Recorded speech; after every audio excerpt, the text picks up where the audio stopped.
كيف حالكم؟ يا أصدقاء، شرح حدث دعوا الأصدقاء فاصلة. كيف تحصل على صناديق الجواهر؟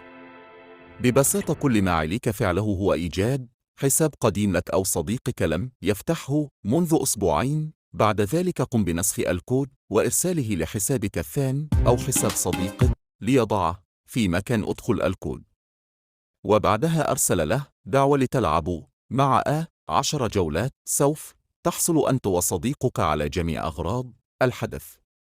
كاتان و6 صناديق جواهر فري فاير.